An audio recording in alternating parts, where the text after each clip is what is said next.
মহর্ষি বেদব্যাসের লেখা হিন্দু মহাকাব্য মহাভারতের কাহিনী আমরা সবাই জানি। মহাভারতে দুর্যোধনের অত্যাচার, কর্ণের ত্যাগ, ধৃতরাষ্ট্রের অন্ধ স্নেহ, পঞ্চপাণ্ডবের বীরত্ব ও কুরুক্ষেত্রের যুদ্ধের কথা।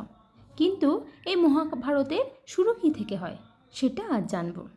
শুরু করছি আজকের গল্প। একবার বশিষ্ঠ মুনি অষ্টবসুকে নিজের আশ্রমে নিমন্ত্রণ করেন। অষ্টবসু বশিষ্ঠ মুনির আশ্রমে আসেন এবং সেখানে সুন্দর দেখতে একটি কামধেনু দেখতে পান। কামধেনু অর্থাৎ যে ধেনুর দুধ খেলে জীবনের শক্তি সৌন্দর্য অটুট থাকে, বয়সও বাড়ে না। এই ধেনুটিকে দেখে অষ্টবসুর লোভ হয়, তাই বশিষ্ঠ মুনির কাছে ধেনুটিকে চেয়ে বসেন। বশিষ্ঠ মুনি একেবারে না বলে দেন।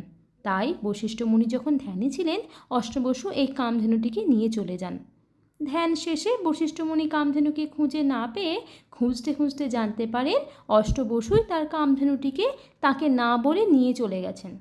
তখন বশিষ্ঠ মুনি রেগে গিয়ে অষ্টবসুকে অভিশাপ দেন যে তাদের দেবত্ব ক্ষমতার হ্রাস পাবে ও একটি জন্ম মানবরূপে মর্তে কাটাতে হবে।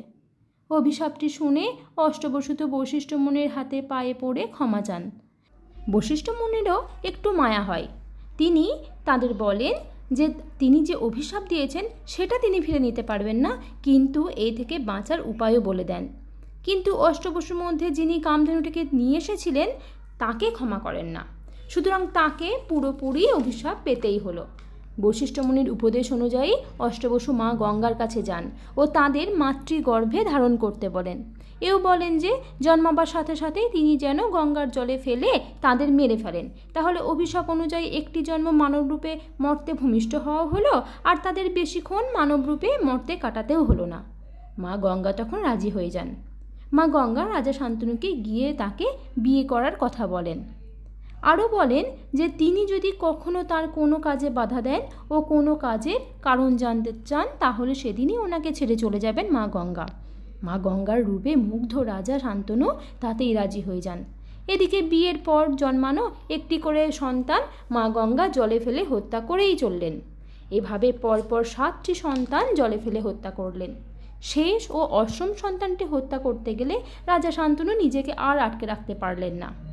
মা গঙ্গাকে জিজ্ঞাসা করেই ফেললেন যে কেন তিনি নিজের সদ্যজাত সন্তানদের এভাবে হত্যা করছেন ও তাকে এই কাজ করতে বাধা দেন ও কারণও জানতে চান। তাকে এই কাজের কারণগুলি জানালেন মা গঙ্গা।